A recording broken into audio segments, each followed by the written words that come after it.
Start this video, I would just like to come on here and remind you guys that here at Melanin Eclectic, Black lives will always matter. And this is Black everything. Black people, Black culture, Black lives, Black careers, Black existence. We stand by my people, and if that bothers you, this might not be the channel for you. But let's get on with the video.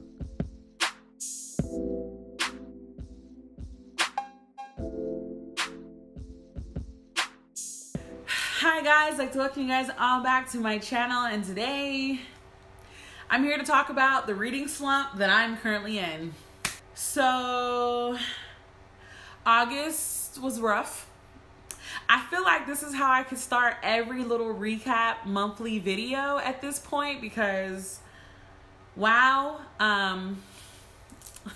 August was so rough. Just so rough.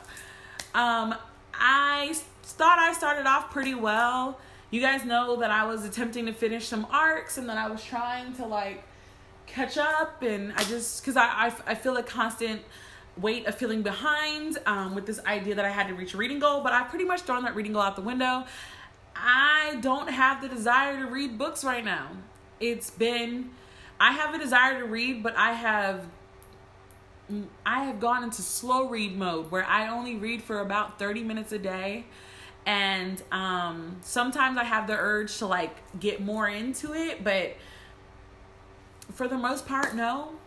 I finished 2 books this month. I have started multiple books, and it's not that the books are not interesting. I just feel too anxious to just sit down and read right now. I'm still working through that. So a lot of the times it's hard for me to just sit still and relax. And that's usually the time that I read. So I have not really been getting there. I still have not finished Rebel Sisters. And this is the thing. Rebel Sisters has gotten to a point where I'm asking a lot of questions. I'm actually a little confused because, okay, we can talk about Rebel Sisters a little bit. So basically, if you read War Girls, then you know that Rebel Sisters takes place after those incidences, but it takes place a little bit further in the future, and it's touching on a lot of immigration related issues. So it's like, yeah, this is a fictional story and this is like a fictional futuristic Earth, but like a lot of the things are actually a heavier topic than my brain can register. So I've been focusing on trying to figure out who this one character is, and that part's fun. I am the two people that I'm hearing the story from. I just got to a point where, yet again, the one person that I thought it was, now I'm sitting here waiting to figure out what the heck happened, because I think I now know who the person is, and I'm like, how did we get here? But I'll obviously be able to talk about that sooner at some point. I listened to Take a Hint, Danny Brown. Was that this month? I think it was this month. I think it was this month that was Take a Hint, Danny Brown, because I was waiting for Rage of Dragons to be available via audiobook for me. So I was like, let's just pick something, whatever. Okay, I'll say this. I get why the Brown sisters stories are popular and well loved. I think that it's just Black women, like just being Black women. That is an aspect of it that I truly love. And like I've been saying over and over, I can't tell y'all how refreshing it is to read a book about Black sisters in this kind of context and it just be genuine and believable. It is so wonderful. However, I have a lot of issues with the character Danny Brown, because it was this idea that she believed that her working so hard was like the reason that like she couldn't be in a stable relationship. And it was one of those things where it kind of hit me too personally, because I do always wonder if being too ambitious and like wanting to accomplish so many things is actually a hindrance in terms of being in healthy relationships, because previously it has caused me problems in my relationships, and that's just like me being as transparent as possible, as comfortable as I can be with this. So for me, it was one of those things where I was like, this idea that somehow women cannot be ambitious and like driven and super successful and also be in a loving, healthy relationship irks me to a core, especially since the male character was totally fine with her and her hustle. So it was like, why is this complex even? And then I was like, well, this is clearly a complex thing, and it is something that very ambitious women deal with, because I'm sitting here telling y'all right now that that's something that I actually think about in fear that it might like ruin my love life, essentially, and I end up alone. So it's like reading the book, that part of the book angered me, and it was one of those things where I was just like, it's totally fine to be a woman, a hardworking woman, and also a hardworking woman who has a man or a significant other who loves them. I hate this trope. I hate this idea. I hate that it's something perpetuated in the media a lot. I hate that it's something that is said to ambitious women all the time. Speaking from personal experience, I just want that whole narrative to go away. But other than that, will I read the third will I read about the third sister, since I assume that there'll be a third sister? Probably. I think it's a feel-good book. I hate all the romance crap, but the rest of it was cute. It got me through me working on some new releases. So there's that. The next book that I finished is Goddess in the Machine by Lori Beth Johnson. So I did finish one. Yay me. I actually really like this book. We're going to have a sit-down chat. I am going to record a sit-down chat about this. No, I will not be doing makeup. I'm kind of in a, like, not wearing makeup for the month of August in terms of like recording videos has been very nice. So I want to keep that trend going, hence why I haven't done a makeup book review for this month, but I have one planned in September, so we'll do that then. But basically this is the story about a girl named Andra who thought that she was being put in a cryonic stasis kind of state so that her and her family and a bunch of other people from Earth could be transported to a planet that they would be trying to basically civilize. And she wakes up and realizes that she's not with her family. She has no idea where her family is. Not only that, but the people that she has encountered think that she's some kind of goddess. And it turns into this whole... It was almost like I know this is a sci-fi book, but it was almost like a mystery at the same time, because there were so many questions.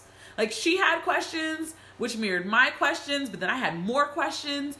And I felt like Laura did a really good job of answering the questions. There was a lot of AI stuff in here, and I'll be transparent again. I'm not used to reading a lot of stuff about AIs and like AIs being able to love and all the other stuff. That kind of stuff is always weird to me. It's one of those things, is like, I can't conceptually wrap my idea around it actually being love, because they're not real humans. So that's a whole other thing. Maybe one day I'll dive into some books to try to help change my mind. But right now it's a robot. What you doing with a robot is where I always say, but I hope that there's a second book to this. So I guess I should tell you that I enjoyed it. Oh, however, so there's this idea, because it's set in a future, that the English language has somehow resorted to a new form, where you would think it would be a more progressive form of speaking. It has actually turned into this weird language. Let me see if I can find a line.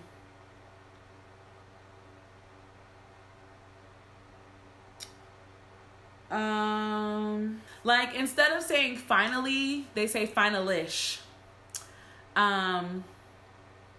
Finalish, the first awoke, and with her the ability to sorcerer the angels.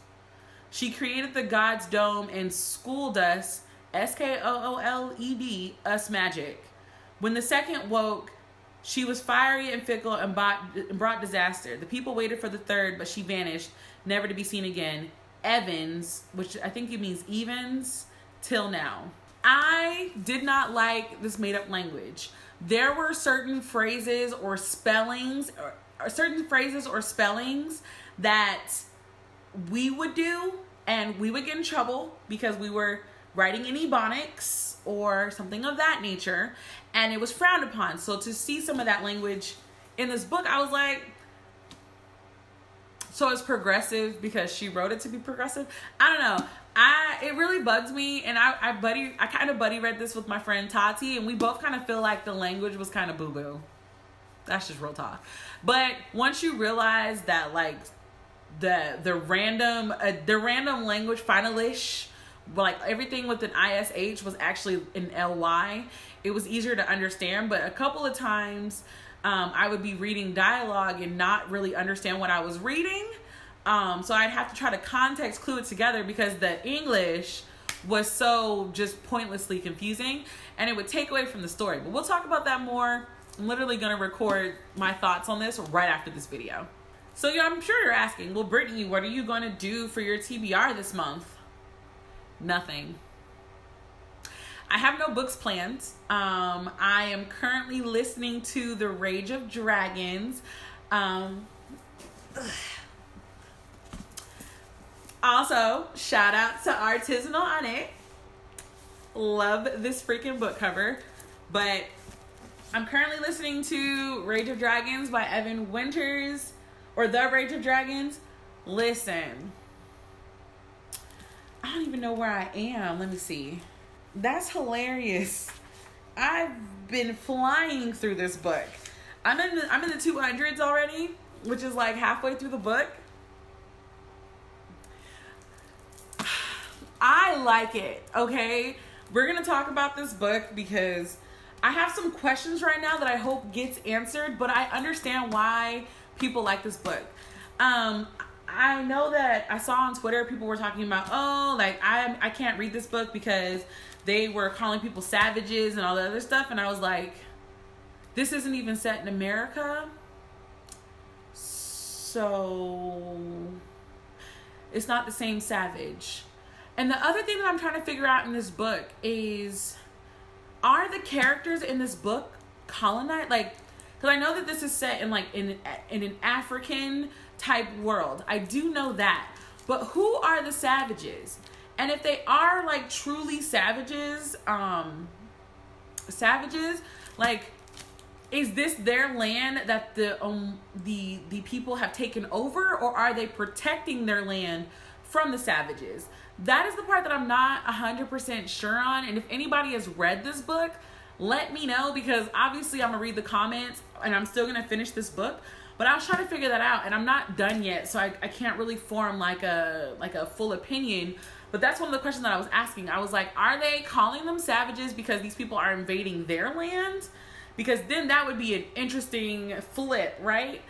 And then it was like, are the people trying to invade them, like white people trying to invade Africa? It's so many questions, because the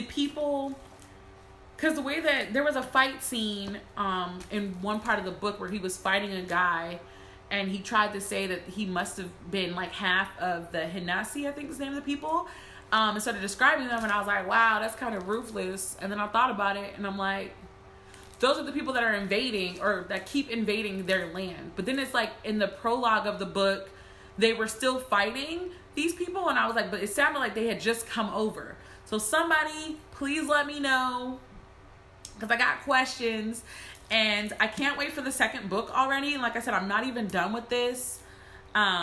This is clearly me this is just letting me know, like, Britt, like, time to deep dive into some adult fantasy, because I'm here for this. When I'm allowed to buy books, because right now I'm not allowed to buy books, I will definitely be buying this for myself. It's definitely going to go on my Amazon wish list, which, no, I don't have my Amazon wish list posted. I respect people for doing it and getting their books bought for them. I just don't know how I feel about it right now, so I haven't like posted it, but I do have one. Maybe I feel like I might post it for like Christmas and my birthday, because yeah, but any other time of the year I might not.